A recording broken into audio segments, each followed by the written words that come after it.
2, 3, είμαστε οκ. Λοιπόν, το ακαδημαϊκό τέταρτο ήδη εξαντλήθηκε και μάλιστα ακόμα περισσότερο. Οπότε μπορούμε να αρχίσουμε.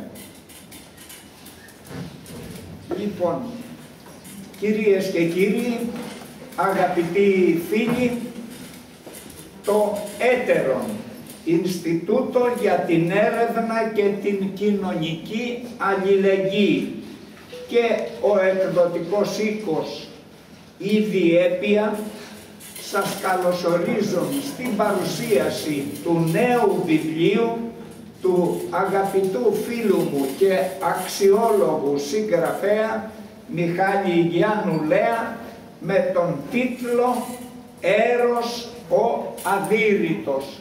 Το βλέπετε και στην οθόνη επάνω μου.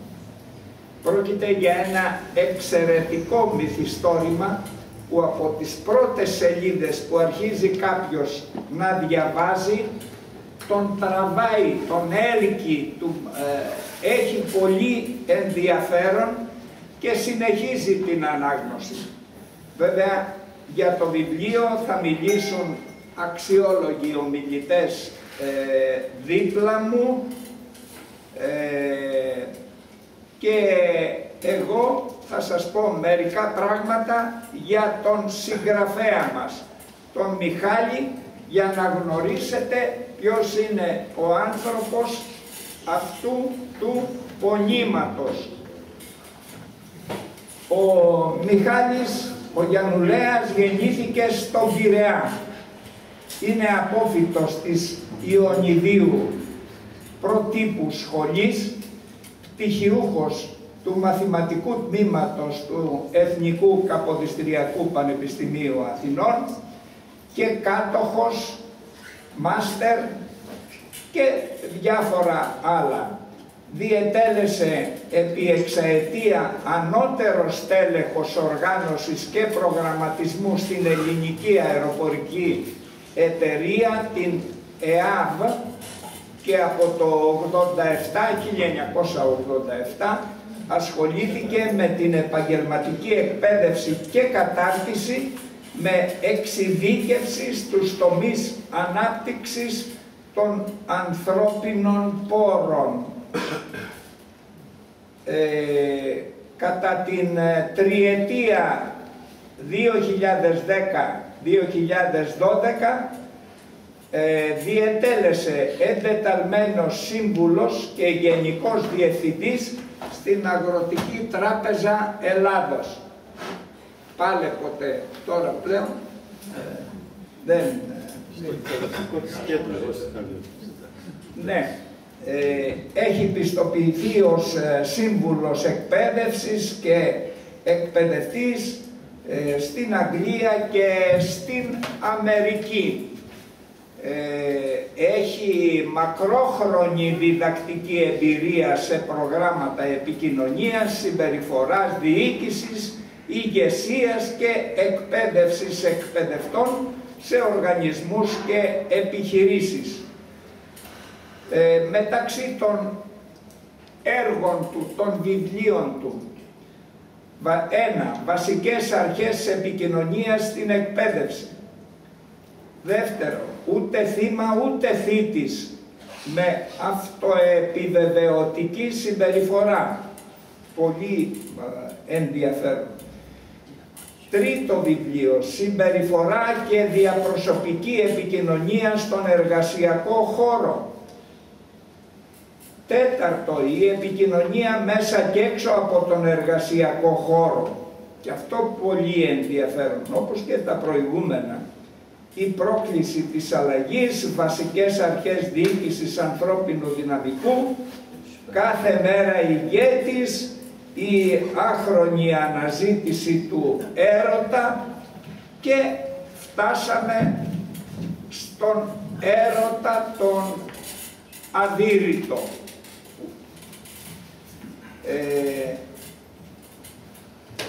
Νομίζω αρκετά είπαμε για τον Μιχάλη. Πάμε στους ομιλητές και θα ξεκινήσουμε με τον κύριο Νίκο Δέγλερη, τον καθηγητή, ο οποίος είναι νευρολόγος, ψυχίατρος, ψυχοθεραπευτής. Έχει κάνει μεταδιδακτορικές σπουδές στην ιστορία και φιλοσοφία της συμπεριφοράς ως ερευνητής στη Γαλλία.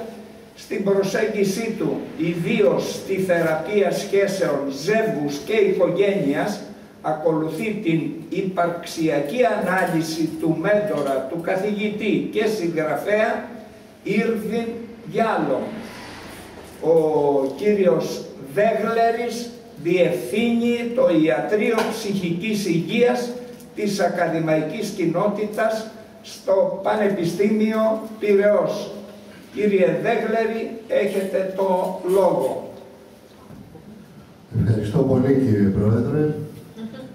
Αγαπητοί φίλοι, αγαπητές φίλες, αγαπητοί συνδετημόνες, αγαπητέ Μιχάλη, έρος ο αναπόφευκτος, σύμφωνα με τον τίτλο και την ερμηνεία του κεφαλαίου σου, με κάπα κεφαλαίο, αλλά και έρος ανήκατε μάχαν, από το τρίτο στάσιμο, στίχη 781 έως 805, από την Αντιγόνη του Σοφοκλή.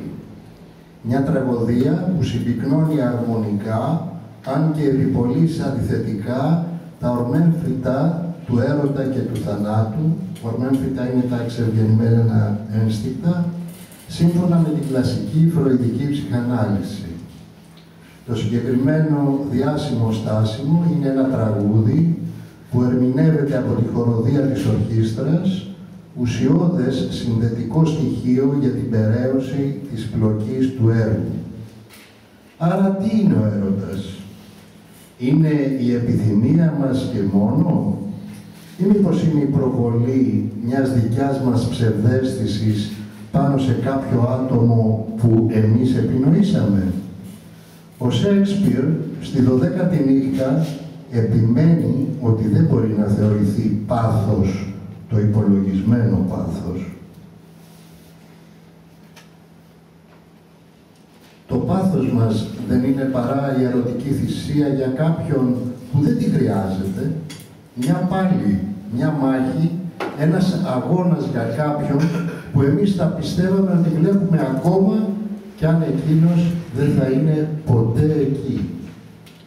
Και ας έρθουμε στο Φιλοσοφικό Σύμβουλο Δόκτωρα Τιμόθεο Στάμου, που κατά την άποψή μου μάλλον θα τον χαρακτήριζα ως θυμόσοφο, με κάποιους αστερίσκους που θα αναλύσουμε στη συνέχεια. Σύμφωνα με το λεξικό του Μπαμπινιώτη, ως θυμόσοφος χαρακτηρίζεται αυτός που αντιμετωπίζει με φιλοσοφική διάθεση και ψυχραιμία τις δυσκολίες της ζωής. Είναι αυτός που περιγράφει και συμβουλεύει να ακολουθούμε τις προτροπές του, ο Ευάγγελος Παπανούτσος, στο πόνημά του, αρκετά παλιό αλλά πολύ επίκαιρο, πρακτική φιλοσοφία. Αυτό που στην pop κουλτούρα της εποχής μας πιθανότατα θα το ταξινομούσαμε στο life coaching. Ο βασικός αστερίσκος που θεωρώ ότι βασανίζει τον Τιμόθεο είναι η μοναξιά του. Η μοναξιά που φλερτάρει με τη θλίψη, η οποία με τη σειρά της θλίψη φλερτάρει με την κατάθλιψη. Οπότε το φλερτ στο τετράγωνο τι γίνεται? Οδηγεί απλά νομοτελειακά στην αδύρυτη αναγκαιότητα της μικρής προδοσίας που αναφέρει το κείμενο. Μα ποιας προδοσίας? Μα αυτής της αναφοράς προσωπικών δεδομένων στους πελάτες του, που παραπέμπει στο πλατωνικό δόγμα ότι η φιλοσοφία παιδεία θανάτου εστί. Άρα, εκπαιδευτής και εκπαιδευόμενος επομίζονται το βαρύ φορτίο της θεραπευτικής συμμαχίας κατά τη διάρκεια αυτού του βιωματικού ταξιδιού προς την ανέβρεση της ψυχικής γαλήνης και ηρεμίας. Τι να ετοιμάζει άραγε ο Μιχάλης Γιαννουλέας στο επόμενο τρίτο του σχετικό βιβλίο?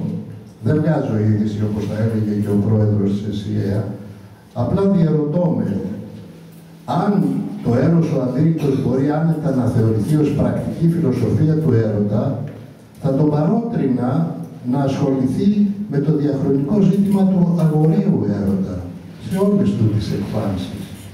Η ιδέα μου γεννήθηκε στα 100 χρόνια του αείπνης του Μίμη Πλέσα, που μελοποίησε σε στίχους του Λευτέρη Παπαδόπουλου το εκπληκτικό άγαλμα «Ύμνος στις ιέρειες του έρωτα» από τον δρόμο με τη θαυμάσια ερμηνεία, όπως θυμάστε όλοι, του Γιάννη Πουλόπουλου. Επί του προκειμένου, εξαιρετικά είναι και η σχετική μονογραφία του εθνολόγου, που δίνω και λίγη βιβλιογραφία, Ανδρέα Λεντάκη, με τίτλο «Ιερά Πορνεία» της εκδόσης Δωρικός το 1993, αλλά και άλλες σύγχρονες κοινωνιολογικές προσεγγίσεις του θέματος. Αγαπητές φίλες και αγαπητοί φίλοι, το βιβλίο «Έρος ο Αδύρυτος» αποτελεί το καλύτερο δώρο για τις γιορτές σε εμάς και στους φίλους μας, στις γιορτές που έρχονται. Μιχάλη μου, καλό τάξιδο και ετοιμάσου να ολοκληρώσεις τη σχετική τριλογία. Συγχαρητήρια και ευχαριστώ πολύ.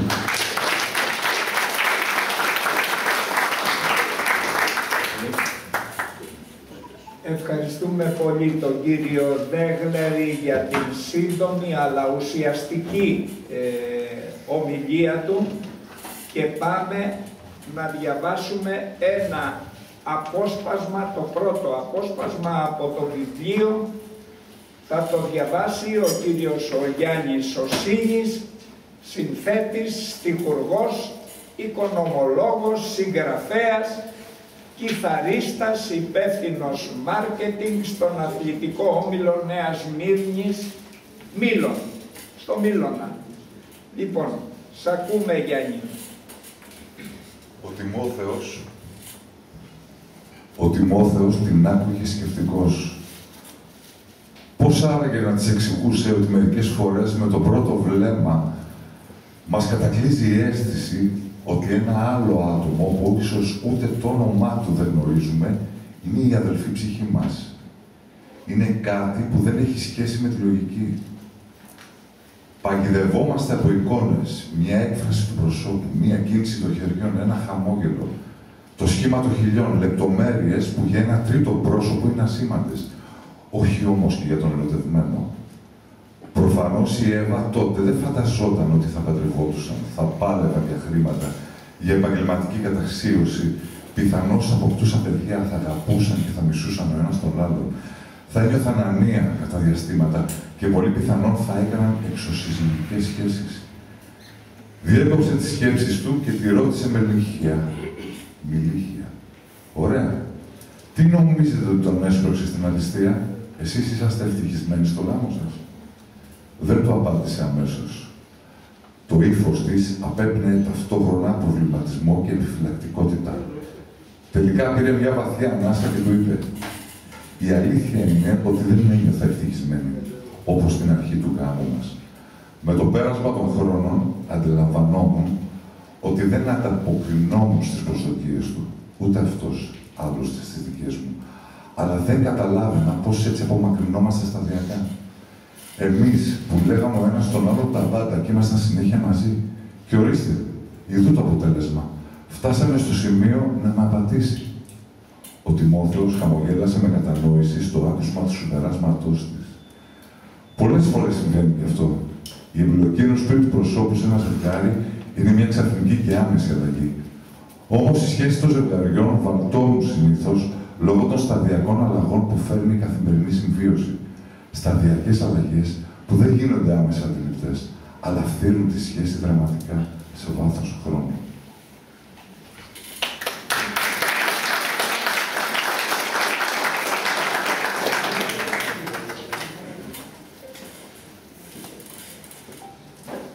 Ευχαριστούμε πολύ τον κύριο Σίνη και πάμε στο δεύτερο μιλητή που είναι ο κύριος Μιχάλης Μπουναρτζίδης, συγγραφέας με θετικές σπουδές και μεταπτυχιακά στο Αριστοτέλειο Πανεπιστήμιο Θεσσαλονίκης και στο Γεωπονικό Πανεπιστήμιο Αθηνών.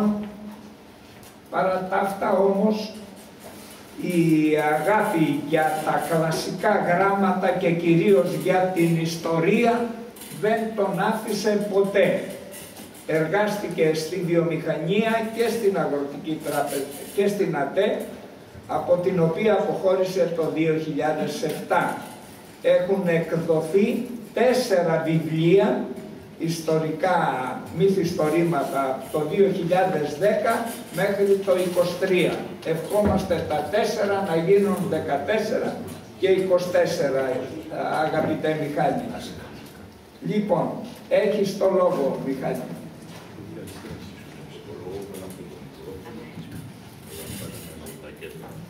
Ακουγόμαι. Ναι.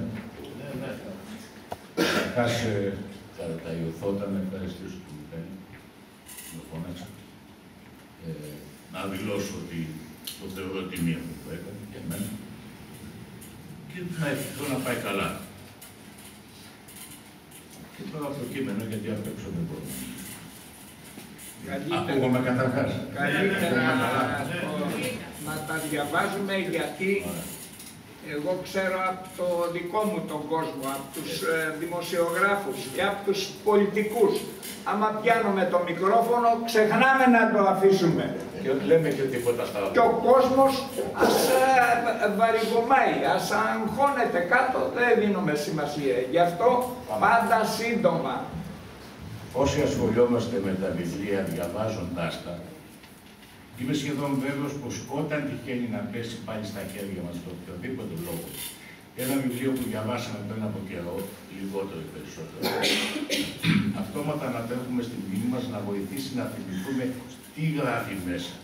Και αν αυτό συμβεί, γιατί δεν συμβαίνει πάντα, αν ο χρόνος του μεσολάβηση είναι πολύς, όταν τυχαίνει λοιπόν αυτό, κάνουμε κάποιες διαπιστώσεις. Καταρχάς, εγώ τουλάχιστον λέω μέσα μου, καλό είναι. Παρένθεση, αλλιώς θα το είχα πετάξει σε μια άκρη χωρίς να το τελειώσω. Καλό είναι λοιπόν, ξεφυλίζοντας το, θυμάμαι και τι γράφει μέσα με περισσότερες λεπτομέρειες και αν είναι μυθιστόρημα, ποια είναι η ιστορία ή ποιο το παραμύθι. Συμβαίνει ακόμα να θυμάμαι πώς ήταν η διάθεσή μου γενικά την εποχή που το διάβαζα, αν με απασχολούσαν και άλλα θέματα όπως δικά μου γραψίματα ή άλλα προβλήματα. Κάπως έτσι συνέβη λοιπόν και με την άχρονη αναζήτηση του έρωτα, ήταν το 18, πριν από 6 χρόνια αν δεν γελιέμαι, όταν το διάβασα.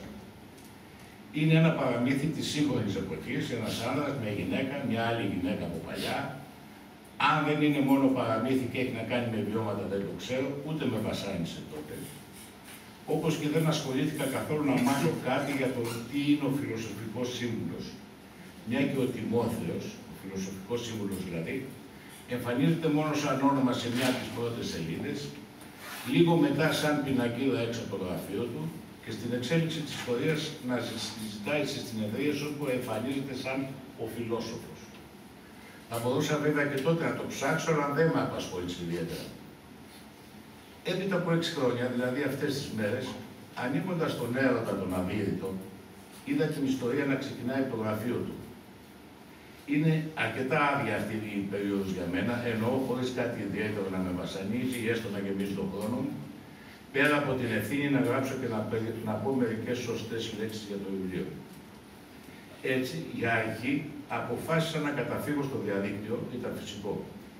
Μια και δεν είχα ιδέα για το τι είναι ο φιλοσοφικός σύμβουλος ή και η φιλοσοφική συμβουλευτική. Διαβάζω. Όταν οι φιλόσοφοι γίνονται θεραπευτές, τι είναι φιλοσοφική συμβουλευτική. Την επόμενη φορά που θα αντιμετωπίσετε ένα πρόβλημα, σκεφτείτε, η σχέση σας περνάει κρίση.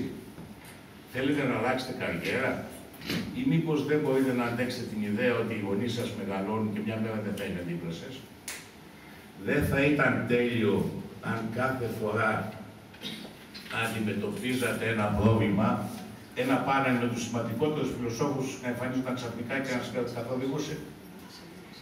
Η φιλοσοφική συμβουλευτική υπόσχεται να σας προσφέρει αυτή την εμπειρία. Οφείλω να ομολογήσω πως τότε η πρώτη παράγραφος μου θύμισε αυτά που λένε και γράφουν οι αστρολόγοι με τα ζώδια στην τηλεόραση. Αλλά την αμέσως επόμενη στιγμή διαπίστωσα πως ήταν άρθρο εφημερίδας και είπα στον εαυτό μου να σοβαρευτεί. Διάβασα βέβαια όλο το άρθρο και ό,τι άλλο βρήκα σχετικό. Σταχυολογώ. Η φιλοσοφική συμβουλευτική δεν είναι ψυχολογική ή ψυχιατρική συμβουλευτική ή ψυχοθεραπεία. Δεν γίνονται διαγνώσεις, ούτε και συνταγογραφούνται αγωγές. Πιο κάτω.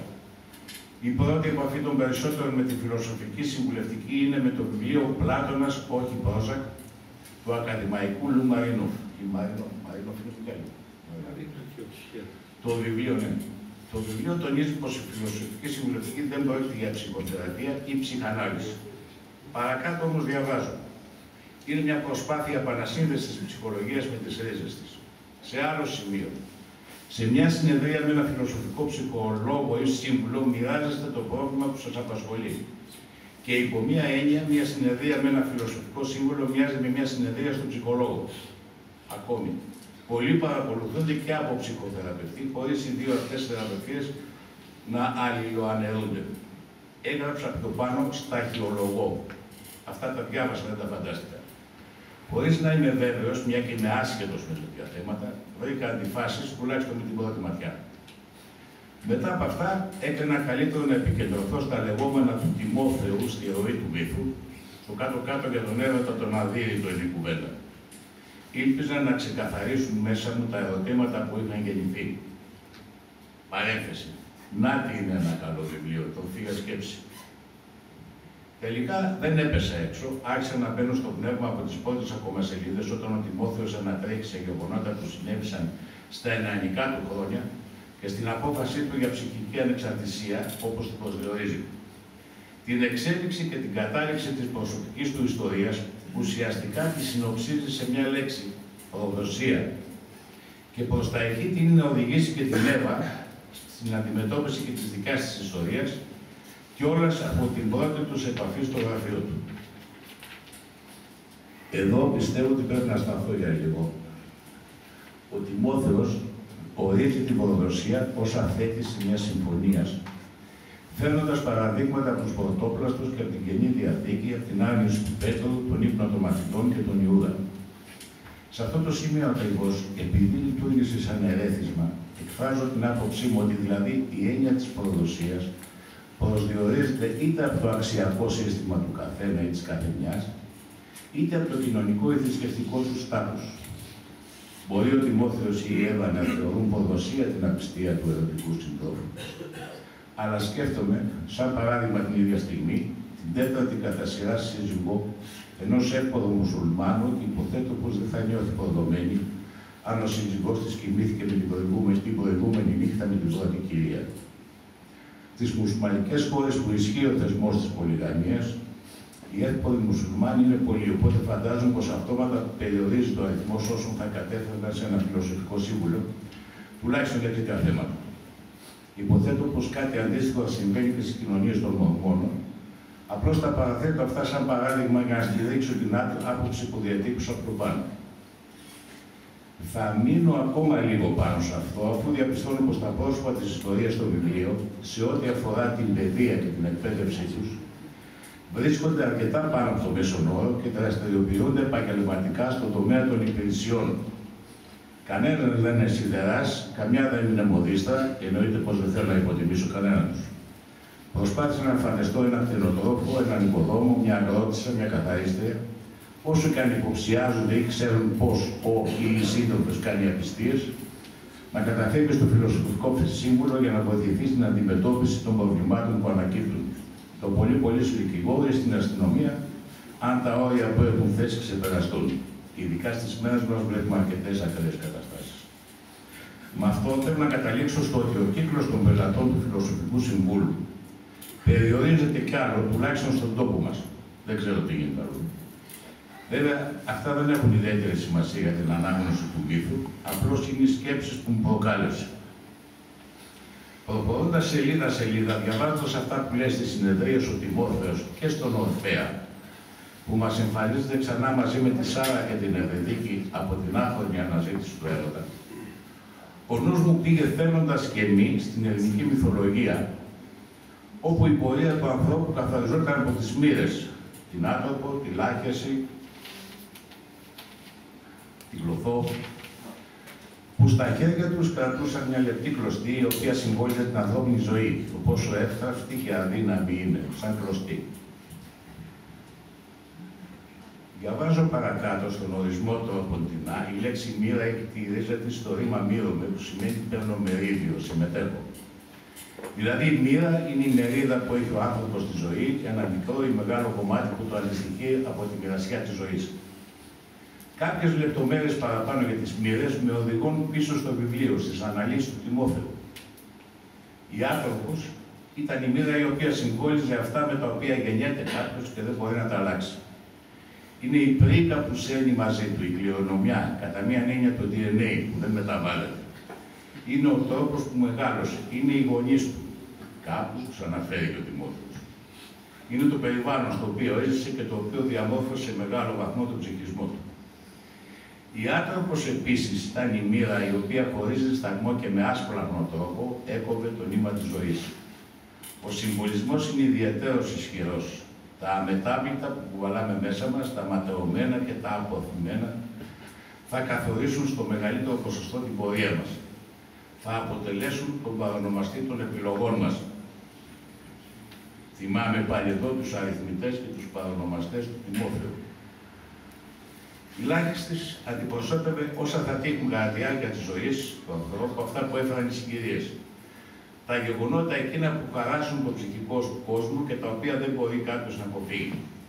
Είναι οι ματαιώσεις των επιθυμιών μας, οι χωρισμοί και οι αποχωρισμοί. Είναι όμως και οι ευκαιρίες που έχουμε για να διορθώσουμε τα λάθη που έχουν γίνει και για να εκπληρώσουμε τις πληγές, κάτι που γίνεται αυτόματα, σαν να ακούω τον Τιμόθεο. Λάχιστες είναι οι δυνατότητες που μας τύχαν στη ζωή. Είναι μια προτροπή, μια επιρροή, μια συμβουλή. Είναι μια παρουσία πάνω στην οποία βασιστήκαμε. Είναι ένας δάσκαλος, ένας γείτονας, ένας φίλος. Τέλος, ερχόταν η πιο σημαντική μέρα, η οποία ήταν η κλωθό. Αυτή ήταν που ήθελε, αυτή ήταν που συνένουμε τα αναλύατα δεδομένα με εκείνα που συναντούσαμε στην πορεία μας.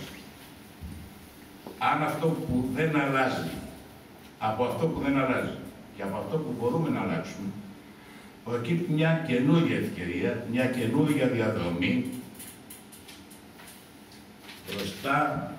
μπροστά μου πάλι τα λόγια του Τιμόθεου. Όμως, μαζί με όλα τα άλλα, προκύπτει και μια τεράστια ευθύνη, η ευθύνη που έχουμε απέναντι στη μία και μοναδική μας ζωή, ευθύνη να υφάνουμε τη ζωή μας όσο μπορούμε καλύτερα. Ευθύνη να κάνουμε τις καλύτερες δυνατές επιλογές και ευθύνη να αντιληφθούμε τα ασυνείδητα κομμάτια μας, τα οποία σταθερά μιλούν, αλλά δεν τα ακούμε. Δεν ξέρω, αλλά μήπως ο Λου Μαρίνοφ να έψαχνε και πριν από τον Πλάτωνα. Τελικά, κλείνοντας και το πιστόφυλλο, ανατρέχω στο άρθρο που ανέφερα στην αρχή και στην πρώτη ερώτηση, με τις άλλες λίγο ασχολείται ο συγγραφέας. Η σχέση σας περνάει κρίση. Στη σελίδα 153, η Ευεδίκη λέει «Αχ, Ορφέα, μην γίνεσαι ρομαντικός. Ζήσαμε έναν νεανικό έρωτα, όπως εκατομμύρια άλλα ζευγάρια. That's all». Εγώ θα πρόσθετα πως από τα εκατομμύρια είδη του ζωικού βασιλείου, αποκλειστικά μονογαμικά είναι γύρω στα 10 ή 11 και ο άνθρωπος δεν είναι ανάμεσα στον Κύκνο, στον Γερανό, στον Αετό, στον Κάστορα, στην Κουκουβάγια, στον Κόνδωρα, στην Αλεπού, στο Τριγώνη, στο Λύκο. Άσχετα αν εγώ ξέρω αρκετά ζευγάρια που είναι μαζί και ευτυχισμένα από τα εφηβικά ή τα φοιτητικά τους χρόνια και σίγουρα θα υπάρχουν πάρα πολλά ακόμη εκατομμύρια σε όλο τον πλανήτη. Από παράληψη στην αντιγραφή ξέχασα ποιος το έγραψε, ούτε που το βρήκα γραμμένο, αλλά το παρακάτω νομίζω πως ταιριάζει στο βιβλίο. Φιλίες που τελείωσαν, κομμάτια του εαυτού που αλλάζουν, απώλεια συνηθιών που κάποτε ήταν σημαντικές, ξεγελούν το όνειρο, άλλη αγάπη. Και σμίγουν και πορίζουν οι άνθρωποι και δεν παίρνουν τίποτα ο ένας από τον άλλον. Γιατί ο έρωτας είναι ο πιο δύσκολος δρόμος να γνωριστούν. Γιατί οι άνθρωποι σύντροφες ζουν από τη στιγμή που βρίσκουν μια θέση στη ζωή των άλλων. Και κάτι άλλο που είπα κάποια στιγμή στον εαυτό μου, σταμάτα να υπεραναλύεις, όσοι θέλουν να καταλάβουν με λίγες λέξεις ή και χωρίς λέξεις θα καταλάβουν. Όσοι δεν θέλουν δεν θα καταλάβουν όσα και να τους πεις. Θα κλείσω υπενθυμίζοντας αυτό που έγραψα κάπου πιο πάνω. Να τι είναι ένα καλό βιβλίο, τροφή για σκέψη. Θα με θυμηθείτε όταν το διαβάσετε.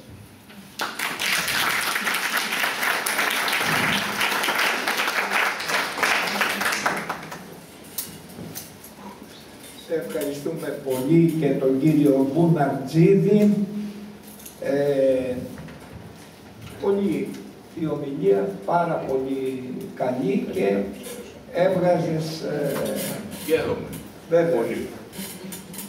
Λοιπόν, Πάμε τώρα στο δεύτερο ανάγνωσμα από το βιβλίο και θα μας το διαβάσει η κυρία Βάνα Τσούτσουρα, που είναι νομικός η κυρία Τσούτσουρα. Κι έτσι ξεκίνησε να της μιλά για εκείνο. Η φαινομενικά αθώα πρόσκληση σε δείπνο κατέληξε να μοιάζει με αληθινό ραντεβού, δεδομένου ότι η ειλικρίνεια στο ξεκίνημα μιας σχέσης μπορεί να αποτελέσει πηγή προβλημάτων αν το άλλο άτομο διαφωνεί με κάποιες από τις αξίες ή τα πιστεύω μας. Συνήθως λοιπόν ψευδόμαστε για να γίνουμε αρεστοί. Ακολουθώντας αυτήν την πεπατημένη, της μίλησε για τον άτυχο γάμο του που τον οδήγησε στον χώρο της φιλοσοφικής συμβουλευτικής, αποκρύπτοντάς της επιμελώς τα πιστεύω περί ψυχικής ανεξαρτησίας, και ότι από τότε ο έρωτας είχε καταγραφεί μέσα του ως κάτι που θα το απέφευγε πάση θυσία. Γι' αυτό, γιατί φοβήθηκε ότι η αλήθειά του θα την απομάκρυνε, θα φαινόταν στα μάτια της σαν άνθρωπος χωρίς συναισθήματα. Και από τότε δεν έκανες κάποια σοβαρή σχέση? Δεν της απάντησε αμέσως. Έπαιξε για λίγο με το ποτήρι του, αναποφάσιστος για το τι θα της έλεγε. Τελικά την κοίταξε κατάματα, πήρε μια βαθιά ανάσα και με ένα πρωτόγνωρο θάρρος γι' αυτόν είπε: «Δεν έτυχε να γνωρίσω ως τώρα κάποια σαν εσένα». Ένιωσε κολακευμένη. Δεν ήταν πια μια προδομένη σύζυγος, αλλά μια γυναίκα που είχε την ανάγκη να γοητευτεί και να γοητεύσει. Έγειρε πίσω στο κάθισμά της, χωρίς να σχολιάσει τη γεμάτη υπονοούμενα δήλωσή του, και χαμογελώντας ενιγματικά του είπε: «Στο Μεσαίωνα τα κάστρα στέκονταν περίκλειστα για τον πολύ λαό και είχαν ψηλά τείχη. Ο Τιμόθεος ξαφνιάστηκε για μια στιγμή, ένιωσε σαν να ξεκινούσε μεταξύ τους μια παρτίδα σκάκι. Πώς θα κατακτούσαν τότε οι πολιορκητές?» Της αντιγύρισε, λες και δεν ήξερε την απάντηση. Επειδή κάποιος από τους πολιορκούμενους άνοιγε μια πόρτα, πρόδιδε, ίσως και τον εαυτό του, τις αξίες του. Πιθανόν, αλλά υπάρχει και η εκδοχή του Δούριου Ήτου. Της έδωσε εναλλακτική ο Τιμόθεος, κρύβοντας επιμελώς τη χαρά του για το υπονοούμενό της. «Θύμισέ μου, σε παρακαλώ, γιατί οι Τρώες τον έβαλαν μέσα στην πόλη?» «Τον θεώρησαν ιερό ανάθημα στην Αθηνά, τη θεά της Σοφίας».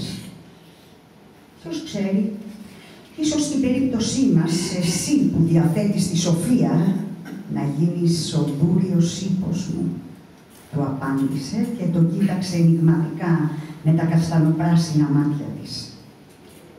Τα τελευταία λόγια της τον γέμισαν ανομολόγητες ελπίδες, ενώ στο μυαλό του ήρθε η ρίση του Ρομπέρ ντε Φλέρο. Στον έρωτα μη ζητάτε το ναι από τα χείλη των γυναικών, αλλά από τα μάτια τους. Οι γυναίκες θέλουν να τις μαντεύετε, χωρίς αυτές να το ομολογούν. Ακολούθησε μια ολιγόλεπτη αμήχανη σιωπή. «Φεύγουμε?» τη ρώτησε. Του ένευσε καταφατικά. Πλήρωσε το λογαριασμό και κατευθύνθηκαν αγκαζέ προς το αμάξι του που το είχε αφήσει σε έναν κοντινό χώρο στάθμευσης. Καθοδόν της πρότεινε να πάνε για ποτό. «Ξέρω ένα συμπαθητικό μπαράκι εδώ κοντά, εκτός κι αν έχεις να προτείνεις κάτι άλλο». «Θα το ήθελα πολύ, αλλά είμαι κουρασμένη, οπότε προτιμώ να με πας σπίτι μου. Ευχαρίστως να πάμε ένα άλλο βράδυ». Ακόμα μια αμφίσιμη δήλωση. Χωρίς άλλη κουβέντα, άναψε τη μηχανή απογοητευμένος και οδήγησε όσο πιο γρήγορα μπορούσε, παρόλο που η κίνηση ήταν λικτή. 20 λεπτά αργότερα σταματούσαν έξω από την πολυκατοικία που έμενε. Το δίλημμα να τη φιλήσει στο στόμα την ώρα του αποχαιρετισμού ταλάνιζε τη σκέψη του σε όλη τη διαδρομή. Το φιλί θα ξεκαθάριζε την κατάσταση, τερματίζοντας την ως τότε επικοινωνία τους με κώδικες υπονοούμενα. Όμως η αμφισημία των λόγων και της γλώσσας του σώματός της σε όλη τη διάρκεια του δείπνου τον είχε μπερδέψει. Το φιλί άραγε θα οριοθετούσε την ευόδοση ή την καταδίκη των συναισθημάτων του. Σκεφτόταν ότι η παράταση της εκπλήρωσης των προσδοκιών του θα του δημιουργούσε μια γλυκιά ευαρέσκεια που πιθανόν δεν θα την ένιωθε σε μια άμεση ικανοποίησή τους. Μερικές φορές είναι καλύτερα να μην λέγονται τα νύποτα. Ποθητή δεν γίνεται η γυναίκα που ανταποκρίνεται άμεσα στο φιλί σου, στην ερωτική σου επιθυμία, ούτε αυτή που την αποφεύγει για καιρό, αλλά αυτή που σε κατευθύνει με μαεστρία στην ικανοποίησή της ανάμεσα στα δύο άκρα. Οπότε, την κρίσιμη στιγμή δίστασε και καταπνίγοντας τις ενδόμηχες ερωτικές του προσδοκίες για την εξέλιξη της βραδιάς, την καληνύχτησε φιλώντας τη στο μάγουλο. Περίμενε να ανοίξει την πόρτα για να κατέβει, όταν τύλιξε το αριστερό χέρι της γύρω από το λαιμό του και τον φίλησε στο στόμα, κάπως αδέξια, αλλά με πάθος. «Δεν είμαστε ανήλικα, κύριε φιλόσοφε», ψιθύρισε και με μια αποφασιστική κίνηση βγήκε από το αυτοκίνητο. Την παρακολούθησε να απομακρύνεται, ενώ ένα κύμα εφορίας κατέκλυζε το είναι του. Έτριψε μεταξύ τους τα χείλη του για να ξαναγευτεί τα δικά της. Στο πρόσωπό της έβλεπε τη γυναίκα που ενδόμηχα αναζητούσε να τον αποσπάσει από την ψυχική του ανεξαρτησία. Είχε ακριβώς την εμφάνιση, την ευφυΐα, την αίσθηση του χιούμορ και τον ψυχισμό με το φαντασιακό του πρότυπο.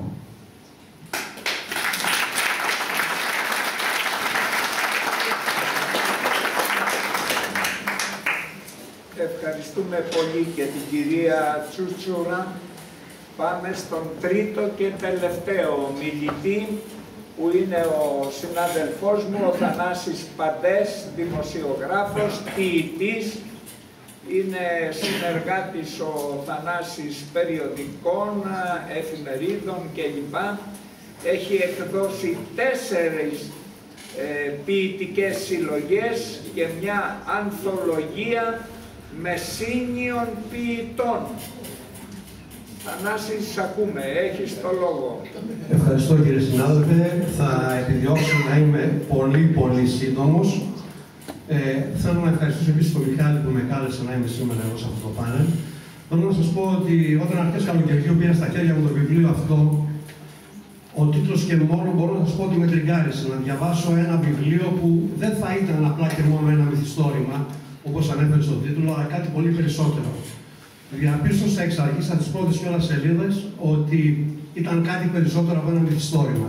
Ήταν αυτό που πολύ συχνά λέμε και ανήκει σε μια σχολή του παρελθόντος, φιλοσοφικό μυθιστόρημα, μια δοκιμιακή πραγματεία πάνω στον έρωτα.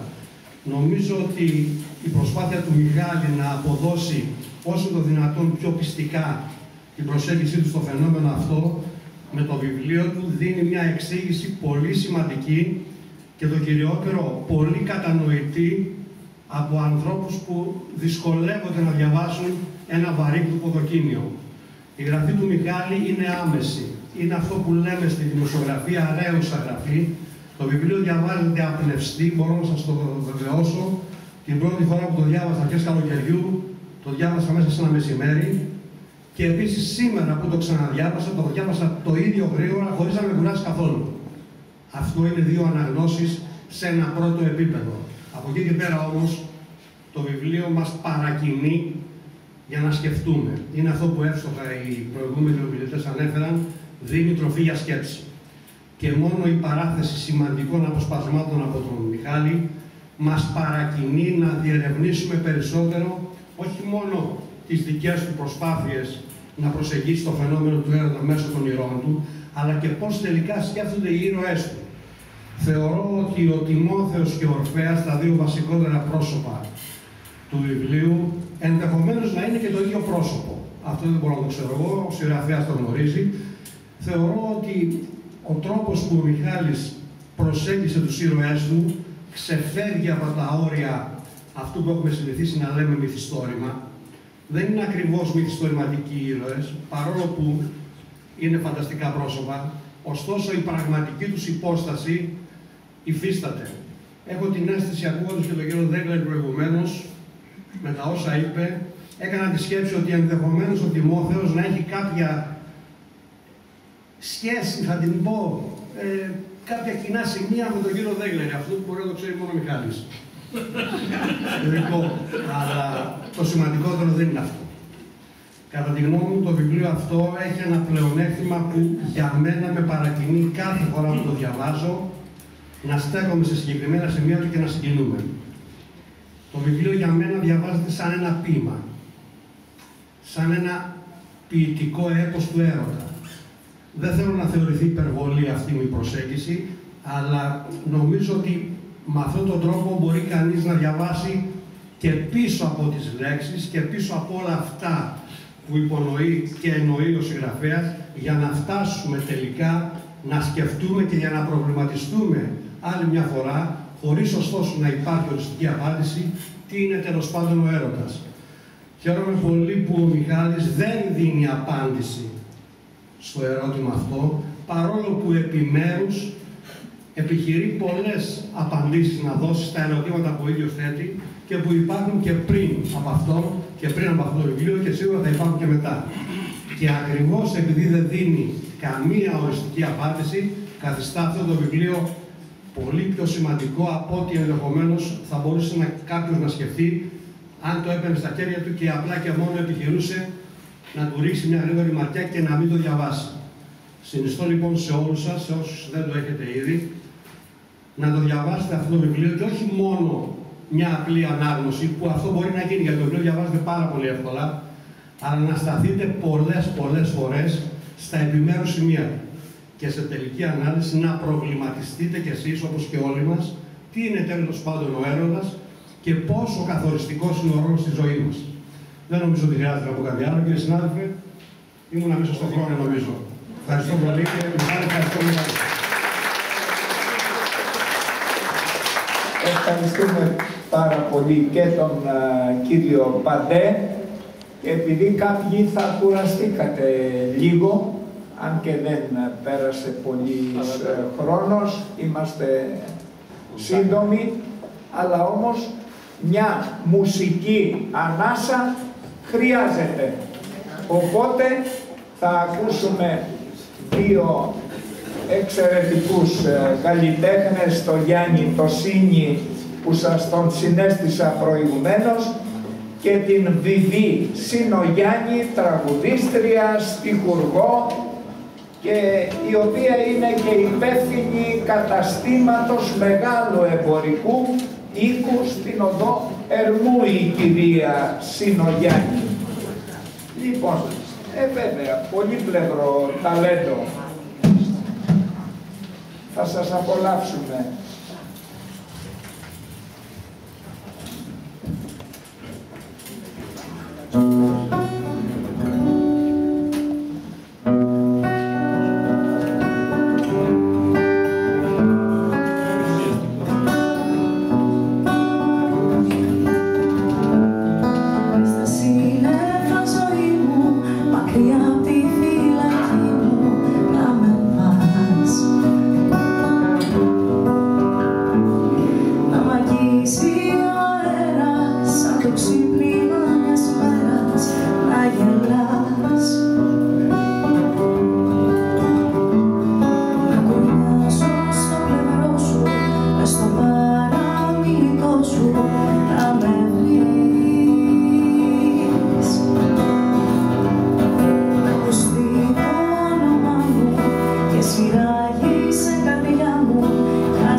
εδώ και εύχομαι όταν θα το διαβάσω το βιβλίο, τουλάχιστον σε ένα 20% να μπορέσω να απαντήσω στο τι είναι τελικά αυτός ο έρωτας. Που τον τραγουδάμε, γράφουμε γι' αυτόν, συνθέτουμε. Εύχομαι και θα επανέλθω.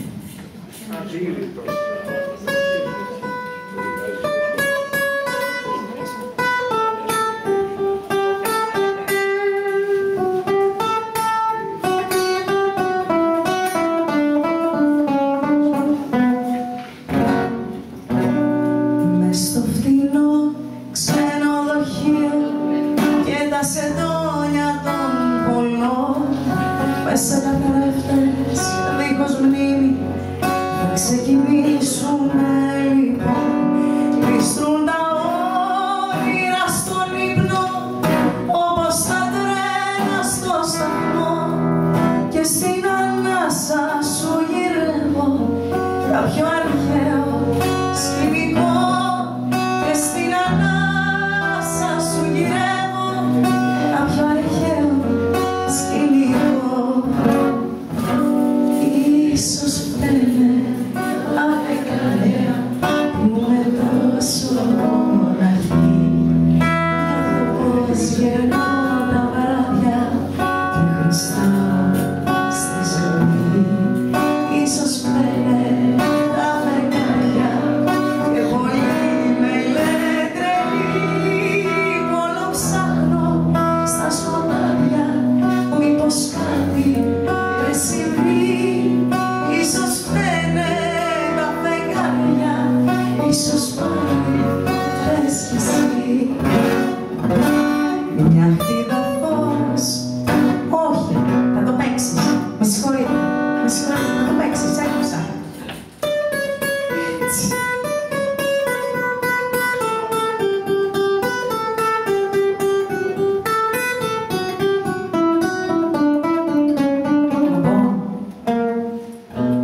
Μια χτίδα φως παίρνα τις γρίλες και σβήνει αυτά που γίναν χθες. Πως μπλέκουν λέω οι ιστορίες και των ανθρώπων οι τροχές μες στο φτηνό ξενοδοχείο και στα σεντόνια των πολλών, μες σε καθρέφτες δίχως μνήμη θα τελειώσουμε λοιπόν. Μες σε καθρέφτες δίχως μνήμη θα τελειώσουμε λοιπόν.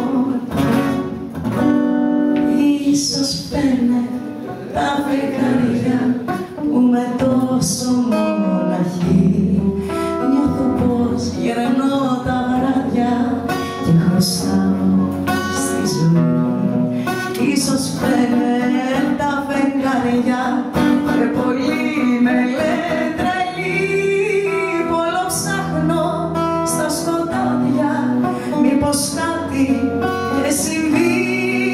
Ίσως φταίνε τα φεγγάρια, ίσως πάλι θες κι εσύ.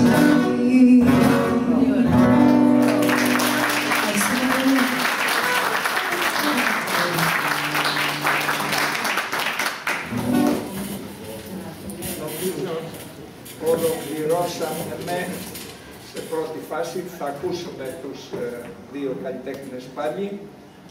Ευχαριστούμε την Βιβί και τον Γιάννη και πάμε τώρα στο τιμόμενο πρόσωπο της απόψινής βραδιάς, τον συγγραφέα μας, τον Μιχάλη, τον κύριο Γιαννουλέα, τον αγαπητό Μιχάλη. Μιχάλη, έχεις το λόγο εσύ και μετά θα ακούσουμε πάλι τους αγαπημένους μας καλλιτέχνες. Ευχαριστώ. Ναι. Ευχαριστώ πάνω. Καλησπέρα σε όλους σας και πάλι. Θα ανατρέψω λίγο στο πρωτόκολλο. Ήθελα να ευχαριστήσω πρώτα το πάνελ. Εγώ θα ευχαριστήσω όλους εσάς που ήρθατε σήμερα εδώ. Πολλοί από εσάς είστε για πολλωστή φορά, γιατί έχω κάνει γύρω σε 7 παρουσιάσεις. Λέω να ανοίξω ένα fan club και να με ακολουθείτε. Σας ευχαριστώ θερμά. Εύχομαι σε όλους σας υγεία και καλές γιορτές. Ας έρθουμε τώρα στο πάνελ ξεκινήσω από τον αγαπητό Πάνο, τον ευχαριστώ πολύ που δέχτηκε να με τιμήσει με την παρουσία του και να μας συντονίσει. Τον παιδικό μου φίλο και συμμαθητή, τον δόκτωρα Νίκο Δέγκλη, τον ψυχίατρο, ο οποίος θέλει με το ζώο να με βάλει να γράψω και τρίτο βιβλίο από ό,τι βλέπετε. Δεν θα του κάνω τη χάρη όμως στα αντικείμενα που είπε. Τον συνάδελφο από την Αγροτική Τράπεζα, τον κύριο Μιχάλη Μπρονατζίδη, τον εξαριστερό μου, τον κύριο Παντέ, ο οποίος είναι από τους εκλεκτούς δημοσιογράφους της Μεσσηνίας, και η κυρία Τσούτσο εκ δεξιών, παλιά μου συνάδελφο και συνεργάτη επί σειρά ετών, που διαβάζει τόσο όμορφα, είναι και ηθοποιός σε αισθητικούς συλλόγους, και φυσικά τη Βιβί και τον Γιάννη. Ευχαριστώ πολύ για την όμορφη μουσική επένδυση της εκδήλωσης. Και οι τρεις ομιλητές ήταν, δεν θα πω καταπληκτικοί, θα πω ότι είδαν από μια διαφορετική οπτική γωνία το βιβλίο που και αυτά που πίστευα εγώ ότι έχω γράψει. Αυτό συμβαίνει συνήθως και όντως ένα βιβλίο όχι επιτυχημένο πολυσιακά, αλλά επιτυχημένο σαν περιεχόμενο, ένα βιβλίο που δίνει τροφή στους αναγνώστες. Και τέλος να ευχαριστήσω τον εκδότη μου, τον κύριο Τσουρέα, της εκδόσης Ιδιέπεια, ο οποίος είναι ένας μικρός εκδοτικός οίκος, που προσέχει όμως πολύ και την επιμέλεια και την έκδοση που κάνει. Αυτό θα το διαπιστώσετε ότι όσοι έχετε πάρει το βιβλίο στα χέρια σας, διαφέρει από τις εκδόσεις ακόμα και καλύτερων εκδοτικών οίκων. Και δεν ξέρω αν πρέπει να το πω αυτό, θα το κάνω καλό ή κακό. Αν έχετε γράψει κάτι και θέλετε να το εκδώσετε, πηγαίνετε στις εκδόσεις Ιδιέπεια. Τουλάχιστον σε μένα δεν μου πήρε λεφτά για να το εκδώσει. Ευχαριστώ για αυτό.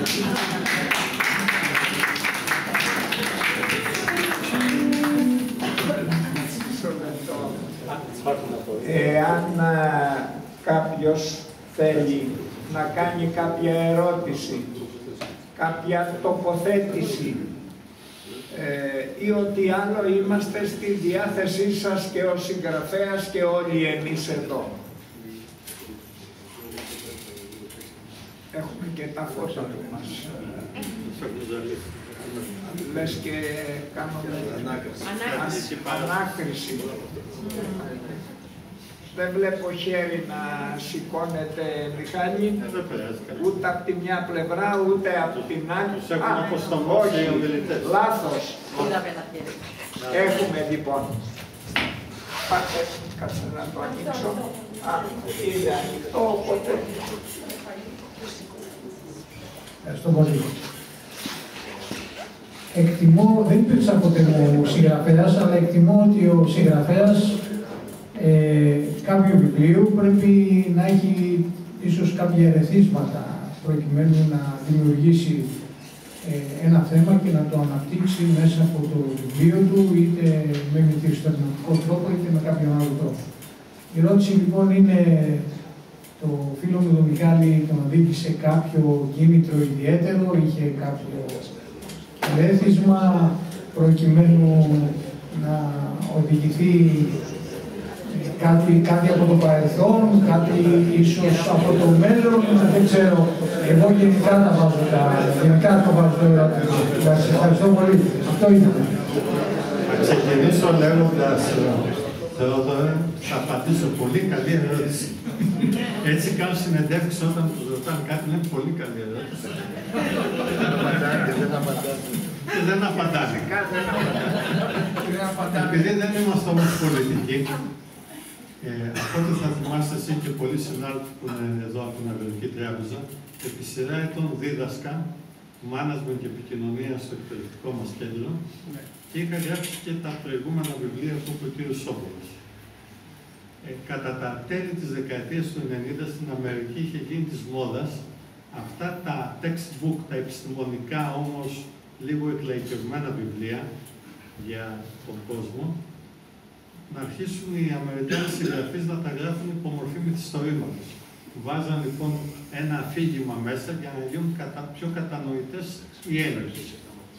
Όταν λοιπόν με το καλό βρεθήκαμε απολυμμένοι το 2012, σκέφτηκα να γράψω ένα βιβλίο που θα έχει τίτλο «Ο διαπραγματευτής της ζωής» και θα περιείχε πολλά από αυτά που έλεγα στα εντός εισαγωγικών επιστημονικά βιβλία. Ξεκίνησα λοιπόν να γράφω για κάποιον ήρωα, ο οποίος ενώ είχε όλα τα προσόντα και επιστημονικά και skills και ικανότητες, τόσο στον εργασιακό χώρο δεν έπαιρνε καμιά προαγωγή, όπως συνέβαινε συχνά στη τράπεζά μας, μην κρυβόμαστε, και στους άλλους οργανισμούς, και αφετέρου δεν μπορούσε να διαχειριστεί τις σχέσεις του ούτε με τους γονείς του, ούτε με τη γυναίκα του, ούτε με τα παιδιά του. Έτσι λοιπόν σκέφτηκα να πατήσω όλα αυτά που θέλω να πω πάνω σε μια ερωτική πλατφόρμα. Τυχαίως έτυχε να διαβάσω το μύθο της Ευρυδίκης και του Ορφέα και από εκεί ξεκίνησαν όλα. Και μετά βήμα. Όταν τέλειωσε το 18 το πρώτο βιβλίο, η άκρονη αναζήτηση του έρωτα, μετά από 8-10 μήνες είδα ότι δεν έχω συμπεριλάβει μια βασική συνισταμένη του έρωτα, συνιστόσα στον έρωτα, που είναι η απιστία. Σε κάθε σχέση μέσα, είτε ερωτική, είτε στη δουλειά, είτε μεταξύ φίλων, υπάρχει ο κίνδυνος της απιστίας. Έτσι σκέφτηκα λοιπόν να πάρω το προηγούμενο βιβλίο, να το αναθεωρήσω εντελώς και να προσθέσω άλλο ένα βιβλίο απάνω του, βασιζόμενο στο θέμα της προδοσίας στις ερωτικές σχέσεις. Και όχι μόνο, δηλαδή, όποιος διαβάζει το βιβλίο θα δει ότι μιλάμε για τον έρωτα, αλλά μπορούμε να κάνουμε προβολές συνέχεια στην πραγματική μας ζωή. Είτε την εργασιακή, είτε τη φιλική, είτε την οικογενειακή. Και έτσι καταλήξαμε σε αυτό το πόνημα εντός εισαγωγικών. Και εγώ δεν το θεωρώ μυθιστόρημα, το θεωρώ περισσότερο ένα φιλοσοφικό αφήγημα. Που όποιος το διαβάσει όταν το διαβάζει κάποιος, αν δεν το αντιμετωπίσει σαν ιστορίες ερωτικές, αλλά ψάχνει πίσω από τα νοήματα και τις εκφράσεις του φιλόσοφου, θα διαπιστώσει ότι πολλά από αυτά τα πράγματα που λέει ο φιλόσοφος ή οι ηρωές του, τα έχει ζήσει και αυτό στη ζωή του. Απλά πρέπει να κάνουμε κάποιες προβολές κάποια στιγμή. Και αυτό νομίζω ότι είναι το βασικό σύν του βιβλίου. Γιατί για έρωτα έχουν μιλήσει πάρα πολύ. Βεβαίως στην Ελλάδα το αντικείμενο αυτό δεν υπάρχει στα βιβλία ευρέως διαδεδομένο. Εάν ανατρέξετε σε ξένες βιβλιογραφίες, θα βρείτε πολλά βιβλία που ασχολούνται με την ερωτική φιλοσοφία εν είδη μυθιστορήματος. Και αν θέλετε συγκρατήσετε ένα όνομα, Alain de Botton. Είναι Γάλλος που ασχολείται με τέτοιου είδους μυθιστορήματα. Αν το βάλετε στο ίντερνετ, θα δείτε και ποια βιβλία του κυκλοφορούν στην Ελλάδα. Και κατά κάποιο τρόπο ήταν ο εμπνευστής μου. Σας ευχαριστώ και πάλι.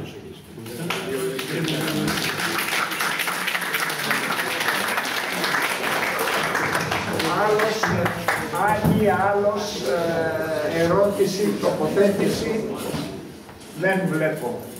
Οπότε ολοκληρώνουμε με μουσική και αμέσως μετά ο συγγραφέας θα υπογράψει τα βιβλία. Και ταυτόχρονα θα υπογράφω εγώ, παίζω τα παιδιά. Οπότε, ακριβώς. Θα υπογράφει ο συγγραφέας, οι μουσικοί μας θα παίζουν και ευχαριστούμε πάρα πολύ θερμά για τη συμμετοχή σας και ευχόμαστε ο Μιχάλης να συνεχίσει το συγγραφικό του έργο και να φτάσει στα 100, Μιχάλη, εύχομαι. Κάθε χρόνο και ένα βιβλίο.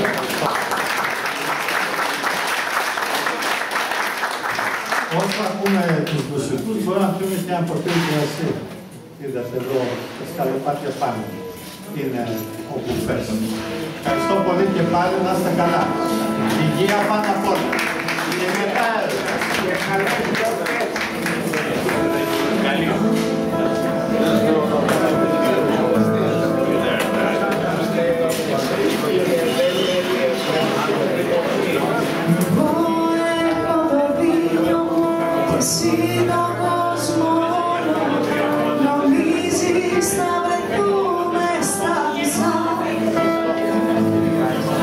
Μιλάω με τον ίσιο, τρομάζω με τον ρόλο. Κοιμάμαι με τα μάτια μου ανοιχτά. Εμένα με φωνάζουνε με το μικρό μου μόνο. Η σκούφια μου κρατά απ' το πουθενά. Και σένα σε ήξερε η πέτρα που σηκώνω. Τρομάζεις όταν έρχομαι.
και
αρχιτεκτονική.